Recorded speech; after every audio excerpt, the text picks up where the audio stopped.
All right, gang, back for the second time. My man, Scott Simons, GM, managing partner. How many rooftops now? I have 5 with Liza at CMA. Liza has 23, soon to be 24. Can you believe that? Wow. CMA is on the move. Dude, you and I were on a call the other day. We're doing some stuff with Asodu, getting ready for the Asodu Con. So it's going to be cool to connect with you. But we're going to be on a panel together. Actually, I'm going to be moderating a panel, and you're going to be on it with Liza. Dude, you started just riffing on stuff. I don't even know if you know you're doing it at this point. You just started riffing, and I'm over here. I'm like, I'm trying to get my Apple Pencil open. I'm trying to because it's such boots on the ground, nitty gritty. You either know the business or you don't know the business. There's no middle ground kind of stuff. And every time you go into tactical mode like that, I'm like, yo.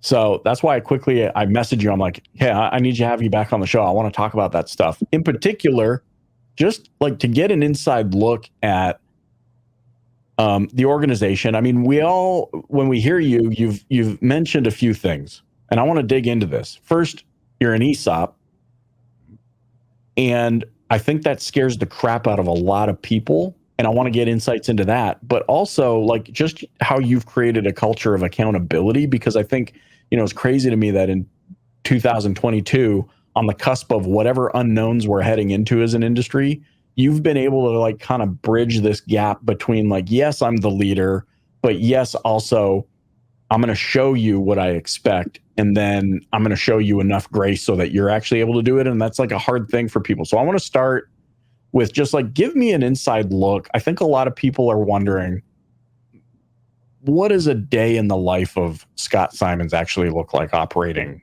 your 5 rooftops?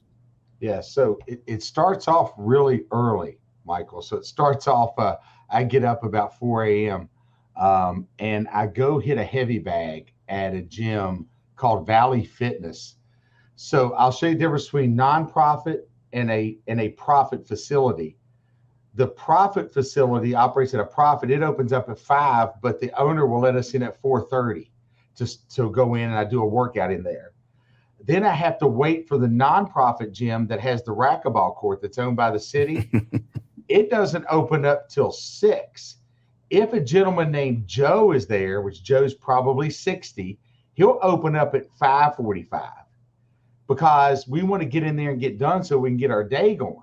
Right. If the younger generation, no disrespect, of the 20 to 25-year-olds that open up, they'll sit and stare at you out the window while you stare at them, wanting to get in early. Now, the gym doesn't open till 6, but still, nonprofit opens up right on time, not unless old Joe's there.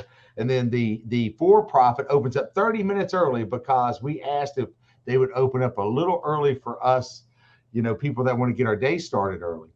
So from there, man, I go home. I've worked out twice already. I do that for a couple different things. One, I ballooned up to 265 pounds at one point, and I'm down to about 200.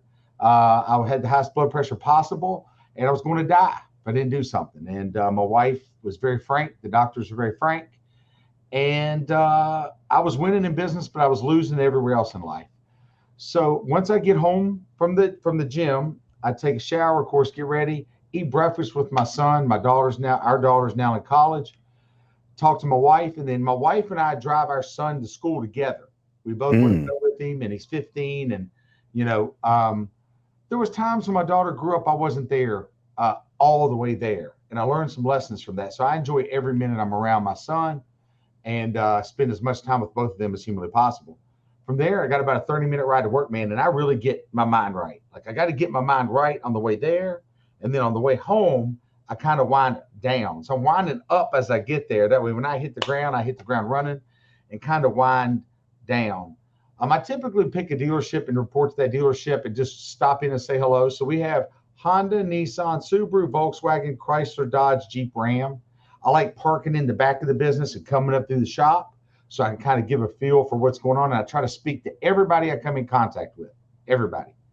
I'll pick a different one just so that they see me and I say, hey, how y'all doing today? Pretty much on Sunday, I lay out my whole week. So I'll know what days. I have an assistant at work that helps me. I have a right-hand guy called a performance manager. He helps me run this operations. We kind of group huddle up in the morning and say, hey, what have we got going on? What do we need to accomplish today? And I have a list of about 10 things I want to accomplish. Some days I'll get 2 or 3 accomplished. Some days I'll get all 10 accomplished. If I don't get accomplished this day, it goes into the next day. There's days I actually think about I don't get any of it accomplished because I have to deal with what's in front of me first. We try to be more proactive than reactive. And I used to be in a very reactive state. And I tell you, that's just not a fun and productive way to live. Your schedule, I mean, you're being dictated to by everybody else. I do have an open door policy, which helps. So it helps with employee morale. So people can come to my office without an appointment and meet with me. So that kind of throws your schedule off a little bit as you go. I use tools as Calendarly. I use my assistant. They'll put stuff on my schedule. And a lot of times they'll just remind me, hey, this is what you've got going on today. And I tell you what, Mike, it is, I get a report every morning. And when I get the report, it's got all my numbers on it from my performance manager. He and I will review it. And I'll say, hey, Michael, I know you're running Nissan service. Hey, man, our customer pay hours per hour is slightly down. What's going on there? Or, hey, our CSI took a dip. Now, they're looking at it too, but I point it out. And sometimes my right-hand guy will say, hey, Scott, make sure you see this or you see that, or he'll put it in. Our chart is green or red. Right. And so we know, hey, this is what I need to zoom in on. Now, I do have leaders at every store, and the store fits within the culture of CMA, fits within my culture, which is moving lives forward. And then the leader of the stores run a little bit differently, because if you're running the Honda store and you're there every single day, and I pop in and I'm not there every single day, they need to recognize you as the leader, because there has to be a chain of command for this all to work. And I don't want them all to be robots of me. Right. They all need to have their own personality.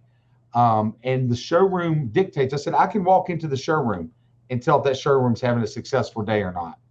And that depends on the leader that trickles down to everybody else. Now, at the end of the day, the results are mine. When we win, I deflect praise. When we lose, it's my responsibility. Like last month, we came up short. It's my fault. It's my fault. I own it. And we're going to see what we can do to do better this month. We came up short last month. So that's just kind of my management style in a nutshell. I'll give you a little bit of glimpse in. I mean, we have meetings throughout the day, but that's the gist of it. Then I go back and play racquetball in the evening. I work out 3 times a day, twice for sure. And then I get home, we eat dinner, and our family kind of recaps our day. And man, it's kind of Groundhog Day, bro. That's kind of what I do every single day. Right. And I love what I do, man. Like that, people say, man, is that the life you dream of? You know, it is. I just thoroughly enjoy what I do, man. I don't feel like I'm working. Like I get to talk to people like you. I get to, you know, I can adjust and I can clear my schedule out. And I don't have to be here if I don't want to be, but I like being here. Right. And when I'm in town, I'm at work. So when I'm not traveling on some of the speaking arrangements and some of the events that you and I are going to, talking about the upcoming event, which I'm extremely excited about with Automotive State of the Union, I'm here, man. I'm here, and when I'm home, I try to be home. There's a couple of things I want to key in on. The first one is, I think a lot of people get stuck on the life they dream and then don't take ownership of the life they created. Like you're living the life you created. You know what I mean? That's it's that way by design for you. And maybe that doesn't work for some, but it works for you. And then the second thing is, I'm really interested about this because we kind of have two, well, there's more, but where I'm going in my brain is like, there's 2 layers to the business. There's owner operator, and then there's owner. And, you know, people can't, I find like there are some stores who should probably, despite owning the store, should probably hire somebody to run it for them. Yeah. And like having that level of self-awareness. How do you navigate that? Like you said, there's a lot of ownership, but like, how do you navigate like, no, these are my stores. I don't, like, it is what it is, but I've got capable people that I work with who are, you know, GMs or running them or whatever? Like, how does that look for you? How do you get enough awareness to know what people should be helping you with? Well, I try to send everything I can back to the leader. So if you worked at one of the stores, Michael, and you came to me and said, "Hey, you know what, Scott, I'd like to talk to you about it." And I said, "Hey, Michael, first of all, did you go talk to Joe, or did you go talk to Lisa, or did you go talk to your immediate supervisor, your leader? Did you go to your leader?" "Yeah, I did." "Okay. Well, do you have a resolution to what you want to talk about? Do you have a suggestion for me?" "Yes." "Okay, I do." "Okay, cool. Let's sit down. Let's talk about it." And if it gets too nitty gritty, I may say, "Hold on a minute. Let me go call Lisa, or let me go call Joe and have them in to participate if you don't mind." I try to also empower the people here to make decisions. Look, make the decision. Do what's in the best interest of the customer, because if they make it to me or make it to Liza, we're going to do it anyway. So there's Right. no use putting yourself through it. Make long-term decisions as though we're going to be here forever and you're going to be here forever. And do what's in the best interest of the customer. I want these places to operate. I don't have an ego. I don't want to have a bunch of meetings. There's leaders that want to have a meeting just to show they're the boss. And they're a boss. And they're sitting there barking out orders. Like, people say, "Scott, why do you check in what you do every day?" I posted on Instagram earlier. I picked up a customer car and brought it in for service. I'll be taking Teresa's vehicle back to her this evening. My customers can text me, and I'm picking up a car tomorrow.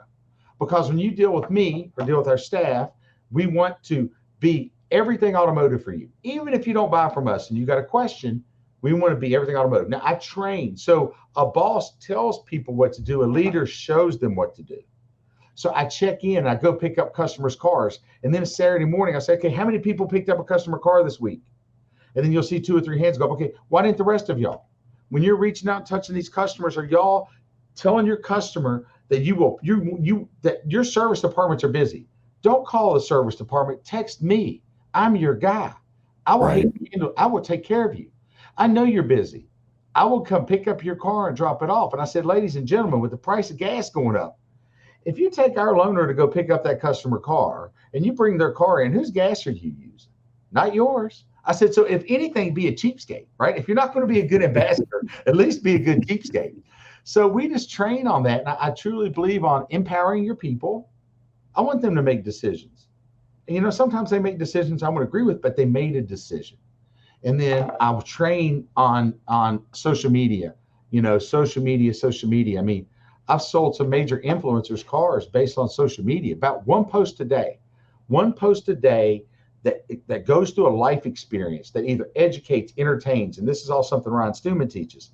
If you can do that post a day and then let people know what you do, Michael, there's people that know me that still don't know what I do. Sean Whalen talks about there's 2 neighbors. They both were in the same industry and for years never spoke about what they did. Like they're in industries that could have done business. They ended up doing hundreds of thousands of dollars worth of business. If this neighbor would have told this neighbor what they did, they would have millions of dollars worth of business. Right. But you don't want to be that person where I'm up in your face. Like, I don't want to send you a text message, Michael, you finally got out of that Canada. Can I sell you a car? No, hey, bro, anything I could do to assist you, anything, man, you let me know and I'll call you. And you referenced before we got on here, man, I about called you. Next time, call me. If I give you advice about buying somewhere else, that's okay, because guess what you're going to do? You're going to think about me and you're going to refer other people to me. Right. And when people bring up my name, they'll say, you know what, that's Scott Simons. I needed help and that cat helped me and didn't even sell me a car. But guess what? Next time I know he ships nationwide and I'm going to give him a call. So it's just it's stuff that I've learned from a whole lot of people outside of other industries that I brought in the auto industry. But how I operate these businesses is I empower people to make decisions, and I want them to make decisions. And they know at the end of the day, even if they make a bad decision, I'll have their back and we'll work their way through it. That's how I operate these businesses. Sarah on my team says there isn't any decision so bad that it can't be undone with another decision. Fact. It's like everything's figure outable. Yeah. So I love that. It also sounds like, you're focused on the long game. Like, it's not just about today, it's about tomorrow. How do you maneuver inside of the long game? Like, keep a focus on the infinite game, so to speak, in an industry that is affixated to the 30-day cycle. So on our team, we don't want the superstar GM that's going to come in and blow it out of the water for a year, make a bunch of money, make us a bunch of money, and it's going to be gone in a year. We don't want that. We don't want the mercenaries. My philosophy is I hire from within. I promote from within. So I think I have 22 managers, and 20 of them sold cars for me. So they know our culture.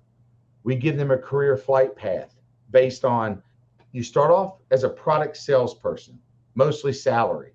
Once you average X amount of cars, and it's fluid, then you go to a sales rep, 50% commission, 50% salary. Once you produce there and you have high CSI, then you go to a sales professional, 100% commission. People want to go from here to here because they make more money. Then if you produce there, and if you want to, you go to a business manager, you go to a sales manager, general sales manager, general manager, managing partner, dealer principal. So we sit and give them that career flight path. So the first, when we have an opening, we sit and tell our team, okay, who on your team is someone we should keep an eye on? And our up and comers, we may go on and send them to finance school or business school. That way they're already trained and they're already ready. And then when that position comes up and I say, who's interested? I have like 6 hands go up. Scott, I want that position. So we very rarely hire from without. And when that happens, you have a culture of long-term decision people. So many dealers want to go make that quick buck, and they're going to bring you in, pay you a lot of money. They're going to burn you out. They're going to, if you falter at all, you're blown out and they're bringing in the next person. Well, that doesn't, that I would rather be steady and have financial freedom for sure than get rich quick. If you get rich quick, what happens? Easy come, easy go. How many people go broke that win the lottery? Almost all of them. They don't know what to do. They get this big. I mean, you see the athletes that get all this money in, then all their family sucks it out of them. They make dumb decisions, and the people that are smart take their money. Not all of them, and then they end up broke. You know. So it's a culture. It just starts with Liza. It starts with me and here. It's just more of a long-term thinking. And I say, hey, don't ever make a decision, ever make a decision that will disrespect your name, our name, and cost you your career. It's not worth it. And unfortunately, there's people out there that, you know, they don't have that guidance, and man, they'll make bad decisions, really bad decisions. They get fired, and then they go to the next place. And then make a bad decision there because they got themselves in a bad position here because they're over leveraged. And then it's a never ending cycle. So it's just a long-term plan. You know, I plan on being in this industry a long time. I've been in it a long time. Right. And, there's dealers that produce more than us some months, but long-term, I mean, I see turnover and change all the time, Michael. And we have very little change here and we have quite a few people that want to come work here. I just had a guy from Pennsylvania come work for me, 2 from Pennsylvania, 1 from Ohio, and 1 from West Virginia, and 1 from the other part of Virginia, down toward the beach.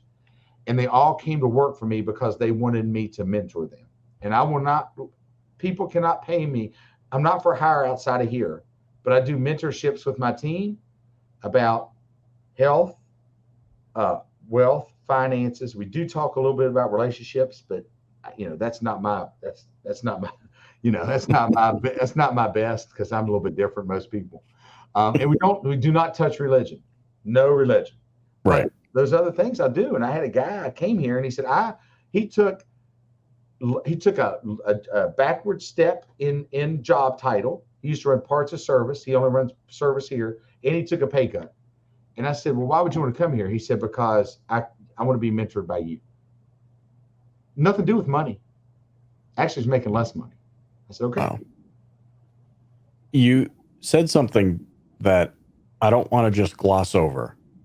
In the preparation of your people, you said you're paying to send them to get the education they need. And that's not something you typically hear a lot about, like thinking well enough into the future that you can be confident making an education investment in someone. What does that look like? Do you have some sort of formal program that you guys have put together, or is it just kind of on a one-off basis? Like, oh yeah, I think they'd be good, and away they go.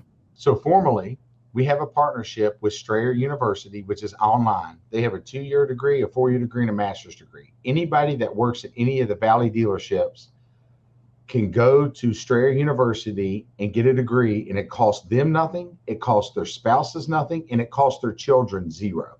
Nothing. Nothing. All you got to do is come work for us.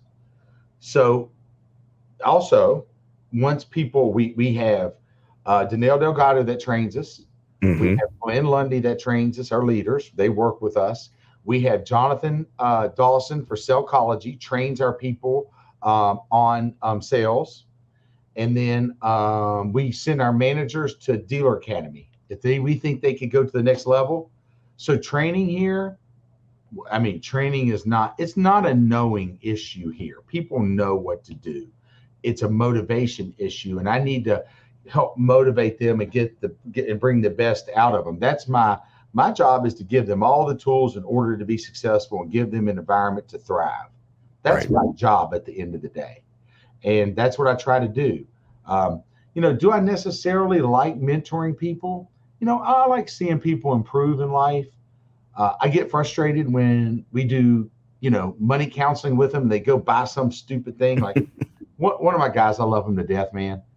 He flew to Vegas to get this type of cat, like a Bengal or something. I mean, and the cat eats nothing but like real food, like meat. And they rescued it, and his wife flew out there. And he was just in my class. I was talking to him about counseling, and I'm like, bro, like, are you listening to this at all? Like, what the heck, man? You're lucky the thing don't eat you, So it does get frustrating sometimes when you see people not listening when you're trying to help them. Right. Or, you see where they're trying to help them lose weight. We have weight loss contest, and I see them walking through the showroom, and they got,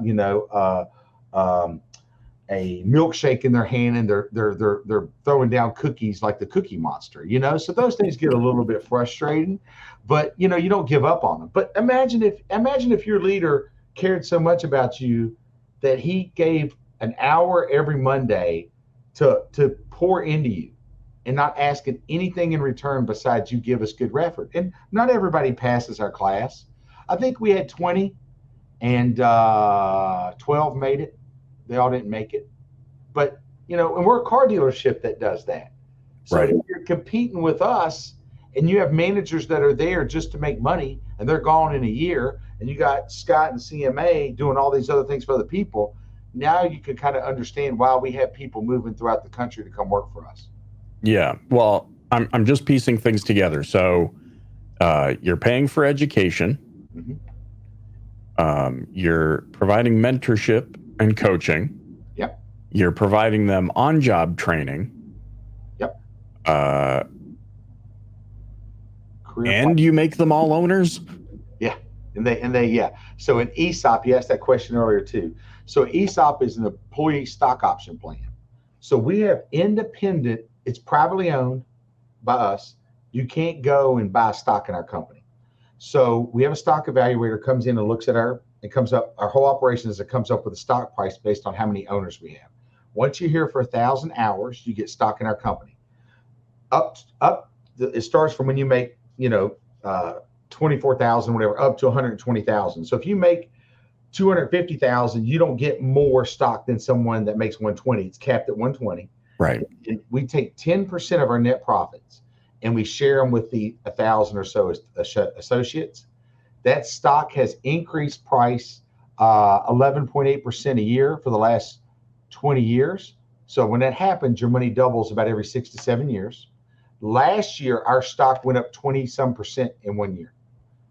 Yeah, in 1 year. So, I mean, people that have been here for a while, like we have a gentleman that started with our company when he was like 17, 18, he's 54. I think in between ESOP 401k, he's got about $3-4 million, and he's 50 some years old.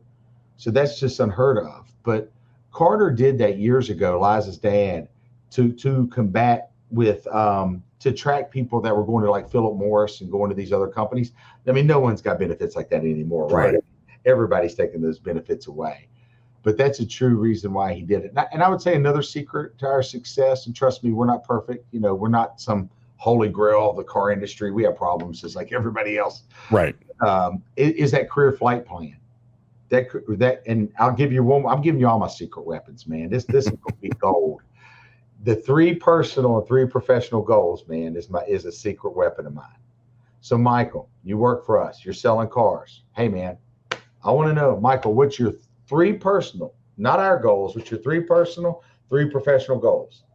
And what are they? And losing weight cannot be a goal. No, how much weight you going to lose? Saving money is a goal. No. Saving money is not a goal.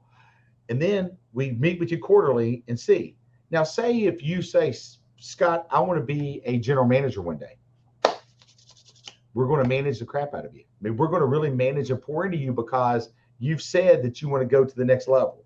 Some people say, I don't want to be considered for anything else but sales. So when you see what they actually want, how many people get promoted because they're the top salesperson and they didn't want to be a manager? Right.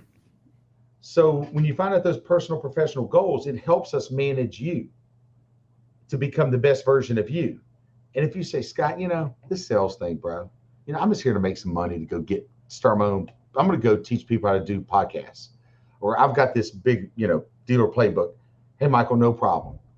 This is an audition for the rest of your life. If you be successful here with all the tools we give you, it gives you a greater chance to be successful on your own. But if you can't be successful when you're just managing you, then you're probably not going to make it out there on your own, because 90% of those businesses fail. So give it all you've got now. And then guess what? Also, if you're really good, Michael, at what you do, I partner in about 25 different businesses. I may go into business with you as a partner, as a bank. And people are like, man, yeah, bro. That's what I want to do. And I mean, they come here and produce and they do a good job and they want to try something. I may invest with them. I've invested with a lot of people. So, you got to be evangelical, which is what Emmylette said. You've got to sell their dream and fit it within your dream. And that's what we do. Dude. And we're a car dealership. I would say you're, well, the thought that came to my mind is hunting versus farming. Like we've glamorized the hunter. Oh man, I'm looking for hunters. Dude, there are seasons where hunters are starving. Mm-hmm.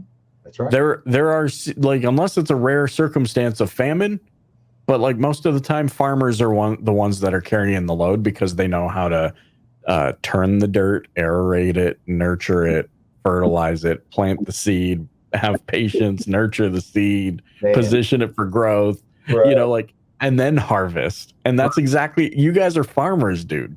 Bro, I've never had anybody take what we do. We're not teaching them to hunt. We're teaching them to farm. That could be the caption of this podcast. That could be, the clickbait that gets them to come in. Are you, less hunters, more farmers. But you're right. The auto industry wants the hunters. Right.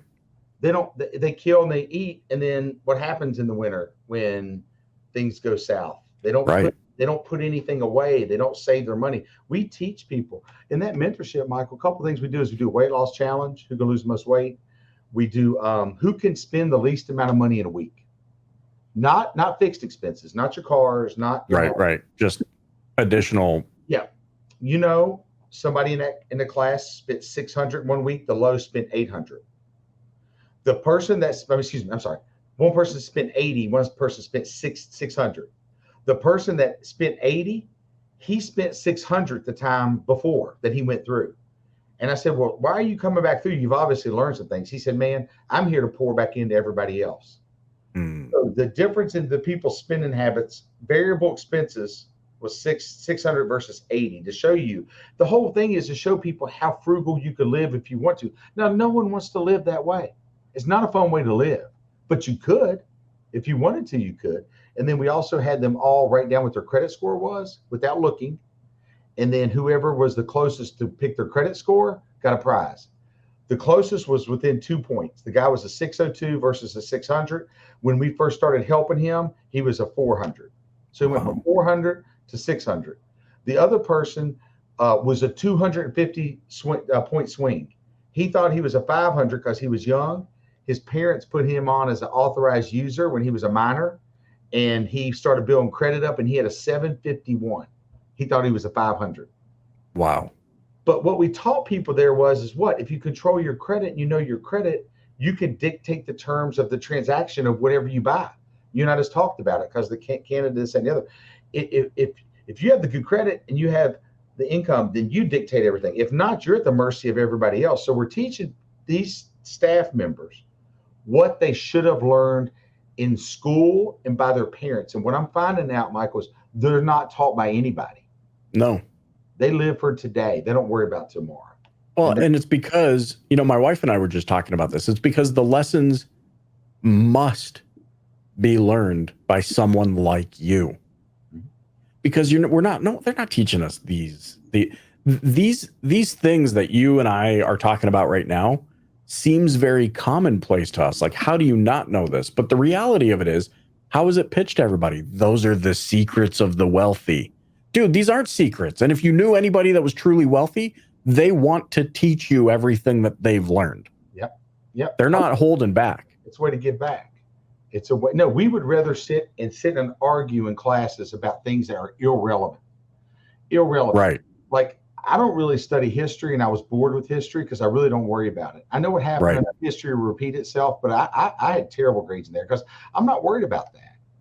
But see, I was lucky, man. I had two really good parents that were just blessed with common sense, and grew up during the Depression, and they taught me everything. But see, I give back by teaching other people, and the benefit for me is I have loyalty.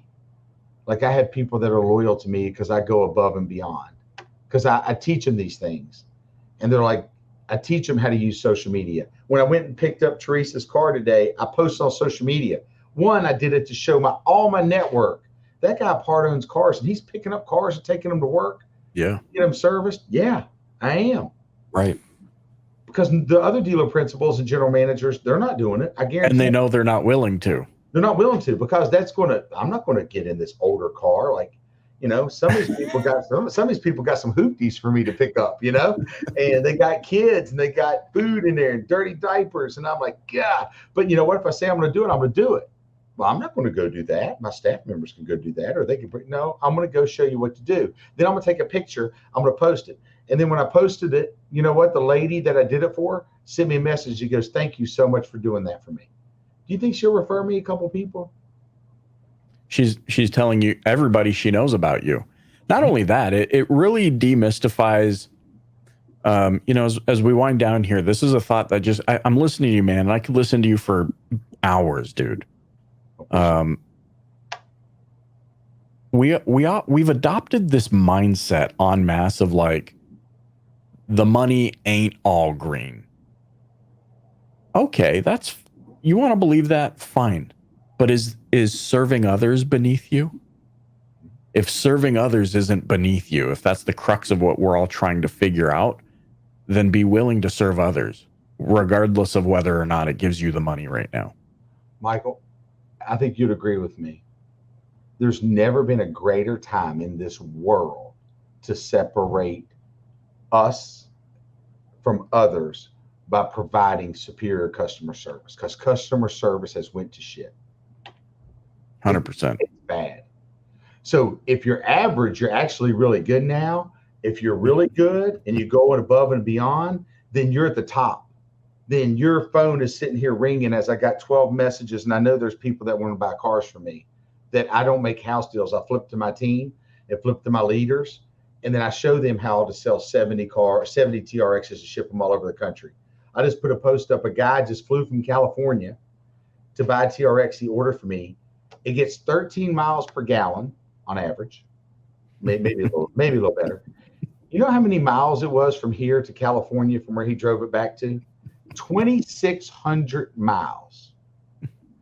When I told him his truck was in, he said, "I'm flying in, take delivery, I'm flying back." And I said, "Bro, like, we'll ship it to you." "No, I'm coming." You know why?